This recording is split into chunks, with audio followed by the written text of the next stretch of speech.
Fly casting and shooting have a mental relationship or a psychological relationship. Shooting technique can be transferred into fly casting technique.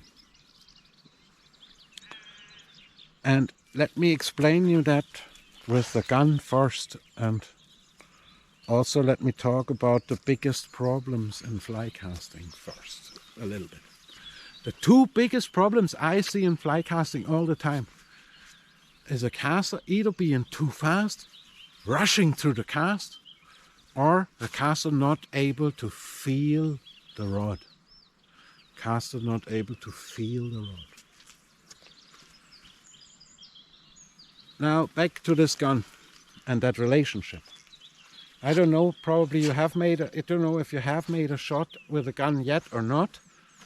If you haven't, I recommend to do so just for the experience of it, because this is what's gonna happen. Your very first shot, on the very first time you have a gun in your hand. You go on this trigger, you go on the target and you press it and it goes woof, and there you go. Shot is wherever you have aimed it, and that's grand, no problem. Yeah. The second shot you make, your brain has already learned, oh, there's an explosion coming. There's an explosion coming and it's very uncomfortable. Protect yourself from this. Protect yourself from this explosion. So the next shot, the second shot you make in your life, has a high probability of going like this here. Boom! And before that shot goes off, you grab on the stock and you do what is called shot anticipation or bracing for recoil. And snipers from the military and hunters who shoot these yogis, these rifles, they have their brains trained not to rush them through the shot or not to brace for recoil. Okay? So, and it is scientifically proven, military science proves that if you can aim and not brace for recoil and only squeeze the trigger off, you get the most consistent shot grouping, the best result that is to be had. Huh? Only by surprise breaking that gun, not by bracing for recoil.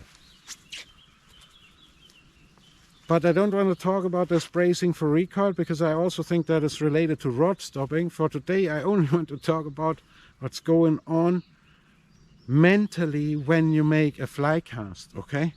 So I think it's important that you know that information.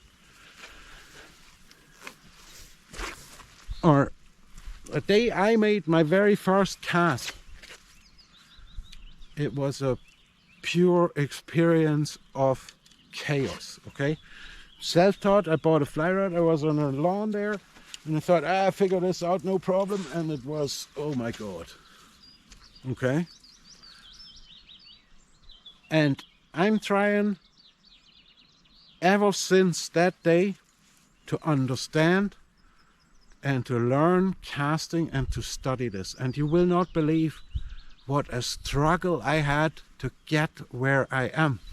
And I want to save you a lot of time struggling, because what I see when I watch casting all over the place, YouTube or in real life, is, as I told you, casters being too fast or casters not having a feeling for this thing.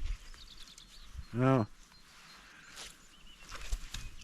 And I'm convinced, or I can even prove that, I think, that exactly the same thing happens with a gun, that your mind, or my mind, was afraid of this casting, afraid of getting tangled up or hurt and hit and also watched by other people, that my mind wouldn't allow me even to let me control this. So it's the same mechanism as with a gun. You go on target, you rip the trigger through as soon as you're in the target, and you brace for recoil.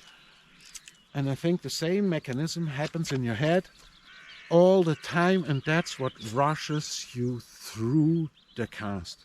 And I would love to talk to neuroscientists or someone who really understands the science behind it. If you're watching this, please get in contact with me. That would really interest me. And the biggest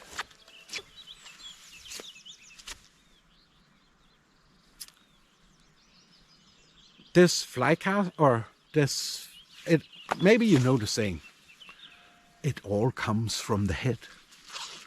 It all comes from the head. So it doesn't really matter much how you hold this fly rod or how you stand or la. The first and foremost important thing is, how do you set up your mind that you can make a controlled cast? How can you make a controlled cast? This man here, Jason Borger, by the way, he's the man who doubled Brad Pitt in A River Runs Through It. It's called in English, I think. Writes the following here about fly casting. How do you spell fly casting? C-O-N-T-R-O-L. Control is a key word in all of fly casting. Control of power and control of motion. Power and motion without control is simply random energy chaos. Yes, that was my first day of fly casting. Simply random energy chaos. Fly rods and chaos are poor dance partners. And remember, the mind controls the arm, that controls the rod, that controls the line, that controls the fly. It is control that starts in your head that ultimately dictates what happens to the fly.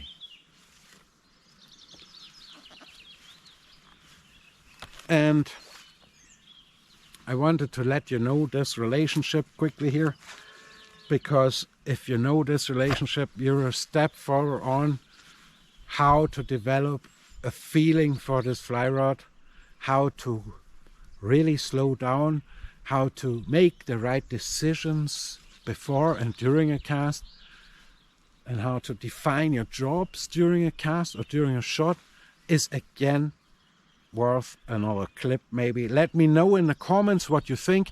Please give us a like and a subscribe. Share that information.